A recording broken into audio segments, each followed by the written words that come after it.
T 분포에 대해서 알아보겠습니다. 이것은 이제 처음 나오는 건데요. 앞에서 이 전기 분포, 이 중심간 정리에서 전기 분포 사용하는 것을 배웠었는데, 이 전기 분포를 근사를 할 때 문제점 중에 하나가 우리가 x바의 분포, 이것은 어떻게 근사적으로 된다랬어요?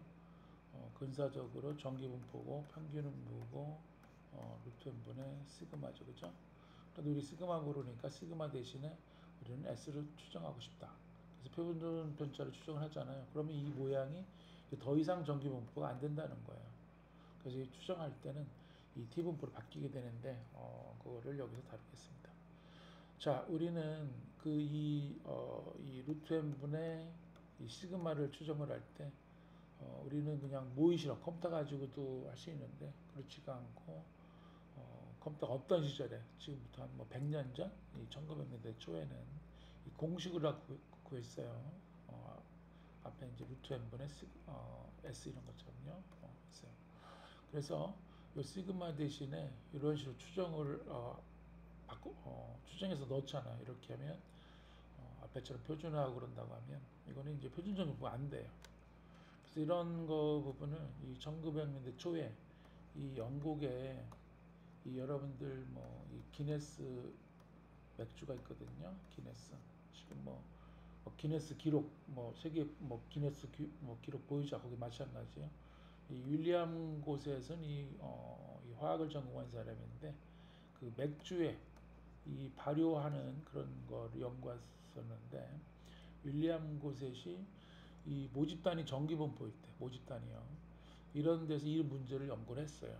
그래서 이제 모집단이 전기 분포인 경우에 이 표본을 뽑아가지고 이런 걸 사고했을 때 표준화한 통계량이 보니까 표준화 분포가 안 되라는 거죠. 그래서 자기가 그래서 이 T 분포라고 하는 것을 얘기를 했었는데 이때 이제 발표한 겁니다. 한 100여 년 정도 된 거죠. 그래서 이 모집단 분포가 이제 뭐 전국 가정에서 했는데 근사적으로 될 때도 참 잘 작동을 합니다. 그 대신 이 T 분포를 사용할 때는 표본 크기 의존합니다. 얘가 표본 크기. 그래서 이제 표본 크기에 따라서 이게 이제 달라진다는 거죠. 그래서 일단은 이 표본 크기가 클수록 여러분들 어떻습니까? 이 루트 n분의 s잖아요. 근데 표본 크기가 커지면 커질수록 어떻게 돼요? 우리가 이 표본이라고 하는 것이 표본이 이 모집단하고 굉장히 유사해지죠. 뭐 할수록요? 표본 크기가 커질수록. 왜?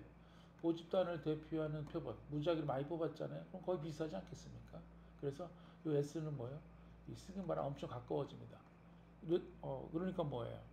금방 얘기한 것처럼 점점 표준적으로 가까워진단 말이에요. S가 시그마랑 거의 가까워지니까. 그래서 이 표본 크기가 이 T분포 대단히 중요한데 이 T분포에서 이 자유도라 부르는 매개 변수와 관련이 있게 됩니다.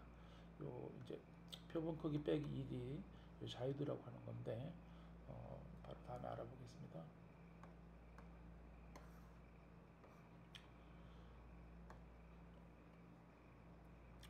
자, 이 표본에서 계산한 표준 편차를 가지고 우리가 표본 평균을 분포를 할 때는 다시 정리하면 자, 이 x바는 어떻게 된다 그랬어요? x바는 이 평균이 뮤 모집단에서 표본 크기에는 무작위 표본을 뽑잖아요. 중심은 뮤고 표준 오차는 뭐예요? 루트 n분의 s 이걸 추정한단 말이에요. 그러나 이때는 분포가 무슨 분포요? 이제 정기 분포가 아니에요. 뭔가 이제 뭐 t 분포가 된다는 것이죠. 표준할 때. 그래서 이제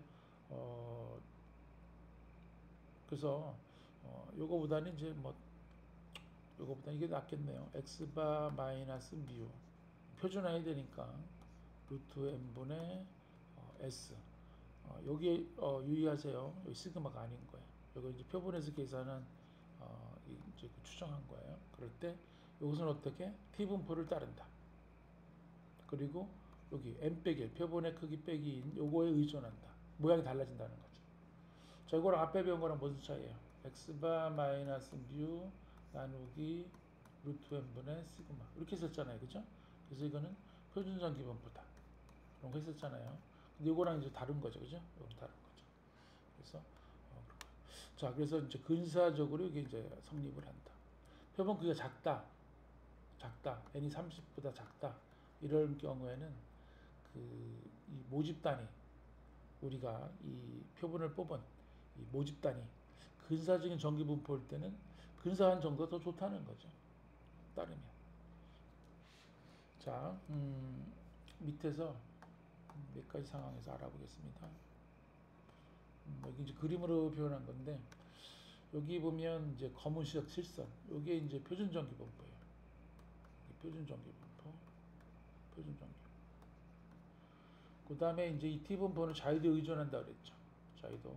그래서 자유도가 5다. 그러면 여기 이제 여기 빨간색 점선을 보세요. 그럼 중앙 부분 어떻습니까? 중앙 부분은 조금 낮죠. 그 다음에 이 꼬리 부분 어떻습니까? 꼬리 부분. 그러니까 양쪽의 극단으로 생길 확률이 여기 좀 올라갔으니까, 그렇죠, 극단에. 여기 있는 것들이 더 두꺼워지는 거죠. 그러니까 이 자유도가 작다. 이게 무슨 말이에요? 이 표본의 크기가 작은 거죠. n이 작은 거죠. 그죠? n이 작으면, 즉 표본의 크기가 작으면 우리가 이 표본이 이 표준화한 거 있잖아요. 이 표준화한 거. 표준화한 이 값이 표본의 크기가 작으면 양쪽 극단에 치열 가능성이 표준 전기보다 훨씬 더 크다. 이런 얘기로 말할 수 있겠습니다. 그 다음에 자유도가 15가 되면 어떻게 되는 거예요? 여기 보면 이 파란색 점선하고 여기 보면 거의 구분이 안 되죠. 그래서 15만 되어도 구분이 쉽지가 않아요. 그 얘기는 뭐냐? n이 한 15 조금만 커지기만 하더라도 이 5일 때랑 달리 이렇게 극단적으로 될 가능성이 크지 않다, 이런 거죠. 그러니까 이 T 분포를 가지고 근사시킬 때 이 표본 크기에 대해서 상당히 주의를 기울여야겠습니다. 그래서 지금 정리한 게 그림에 대한 설명입니다. 자, 그런데 이 T 분포와 표준 전기 분포 금방 본 것처럼 뭐예요? n이 조금만 커지더라도 매우 비슷하죠. 그래서 우리가 일장에서 평균 추론할 때 표준 전기 분포 이용했거든요. 그게 잘못한 건 아니에요. 왜? n이 굉장히 좀 클 때 했으니까. 그러나 여기서부터는 이 표준 전기 분포보다 자유도 n-1 T 분포, T 분포를 많이 사용할 거예요. 그 이유는 왜 그러냐면 우리가 이 n이 이 작은 경우 많이 할 거거든요. 그래서 좀 더 정확하게 이용할 거예요. 우리가 이런 것들도 이 컴퓨터를 이용해서 T 분포의 확률을 쉽게 구할 수 있을 텐데 뒤에서 설명하겠습니다. 단 여기서 주의해야 될 점은 전기 분포에서 이 분위수 구할 때 하지만 여기서는 이 T 분포를 사용할 때는 이 표본 크기가 작을 때는 그렇지만 조금만 크더라도 둘 중에 어느 거 사용해도 관계는 거의 없어요. 단 하나 주의해야 될 사실이 있습니다. 어떤 거냐면 이 표본 크기가 작잖아요. 그럴 때는 이 모집단이 근사적인 전기 분포를 따라야 돼요. 어떨 때? 이 작을 때. 그럼 왜 그러냐면 이 표본 크기가 작을 때 만약에 전기 분포 아니잖아요. 이렇게 되고 그러면 표본을 몇 개 안 뽑는다. 이러면 어떻습니까? 이와 같이 비대칭이 심하면은 이 몇 개의 표본 어디냐에 따라서 이 표본 크기가 작을 때는 이 분포가 이런 T 분포 모양이 안 돼요. 그래서 항상 명심해야 될 건 이겁니다. 데이터가 대략 대칭인지, 이렇게 비대칭이 심한지, 그 다음에 이상점, 어디 뚝 떨어서 어떻게 이상한 점들이 없는지, 요거 반드시 확인해야 돼요. 대략 대칭이 비대칭이 심한지 아니면 이상점이 있는지. 그래서 여기서 대칭이라고 하는 거 요구하는 거는 반드시 그냥 완벽히 대칭 이런 거 요구하는 건 아니에요. 밑에서 예제를 알아볼 건데, 그래서 여러분들은 이 표본기가 작다. 여기서 작을 때는 뭐예요? n이 좀 30보다 좀 작다. 이럴 경우에는 근사적인 전기다른지 반드시 확인해야 돼요. 그렇지 않을 때는 곤란합니다. 이 T 분포 사용하는 게.